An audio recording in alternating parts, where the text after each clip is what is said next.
आज लोकसभा की कार्यवाही सिर्फ बहसों के लिए नहीं, बल्कि भारत के नए राजनीतिक मानचित्र की नींव रखने के लिए जानी जाएगी। सरकार ने परिसीमन विधेयक 2026 पेश कर दिया है, जिसका सीधा मतलब है लोकसभा की सीटों में एक बड़ी बढ़ोतरी। मतलब अब दिल्ली की संसद में बैठने वाले सांसदों की संख्या 543 से बढ़कर 850 तक की जा सकती है। आज पूरे दिन विपक्ष के हंगामों के बीच 251 सदस्यों ने इस बिल का समर्थन किया। सरकार का तर्क साफ है कि महिला आरक्षण को हकीकत बनाने के लिए परिसीमन की दीवार फाड़ना जरूरी है। 2011 की जनगणना को आधार बनाकर सीटों के बंटवारे की तैयारी है, ताकि जो 2029 का लोकसभा चुनाव है, देश की हर महिला को उसका 33% का हक मिल सके। लेकिन यह रास्ता इतना आसान नहीं है। दक्षिण भारत के राज्यों की चिंताएं जायज है। विपक्ष इसी संघीय ढांचे को, यानी फेडरल स्ट्रक्चर को दुहाई दे रहा है।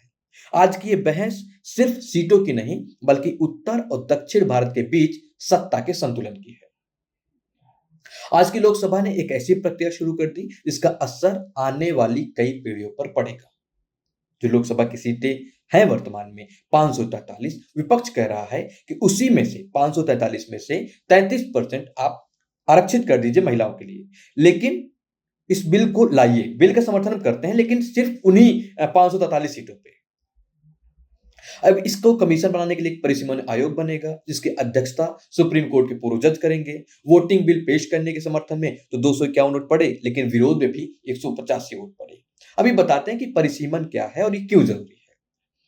परिसीमन का मतलब है जनसंख्या के आधार पर चुनावी क्षेत्रों की सीमाओं को फिर से तय करना। भारत में 1971 मतलब 1971 के बाद से सीटों की संख्या नहीं बढ़ी है, जबकि जनसंख्या कई गुना बढ़ गई है। अब ये जरूरी क्यों है? ये जरूरी इसलिए है कि आजकल 25 से 30 लाख लोगों का प्रतिनिधित्व एक सांसद करता है, जो कि बहुत ज्यादा है। सीटों की संख्या बढ़ने से जनता और प्रतिनिधि के बीच की दूरी कम होगी, तो अब फायदा तो होगा। दूसरा, महिला आरक्षण बिल में लिखा है कि आरक्षण परिसीमन के बाद ही लागू होगा, इसलिए सरकार इसे तेजी से आगे बढ़ा रही है। अब इसमें यह भी बता दें किसे फायदा होगा और किसे नुकसान। इसमें सत्ता पक्ष को फायदा हो सकता है। उसका रीजन ये है कि 27 साल से इसकी बात की जा रही है, लेकिन कोई नहीं लाया। अब सरकार लेके आ रही है। उसका फायदा उत्तर भारत में ज्यादा भी मिल जाएगा, क्योंकि यूपी, बिहार, राजस्थान और एमपी में बीजेपी का गढ़ है और यहां सबसे ज्यादा जनसंख्या वृद्धि दर भी रही है। ये क्षेत्र वर्तमान में बीजेपी के गढ़ भी हैं, तो महिला आरक्षण को अमल में लाने का पूरा श्रेय सरकार को मिलेगा।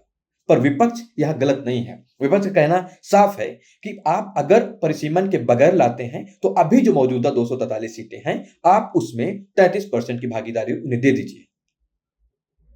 अब इसमें क्या सही है, क्या गलत है, ये तो कल बिल के जब लोकसभा में इसका रिजल्ट सुनाया जाएगा, कितने वोट पक्ष में पड़े, कितने विपक्ष में, उसके बाद पता चलेगा कि लोकसभा में ये बिल पास हुआ या नहीं। धन्यवाद।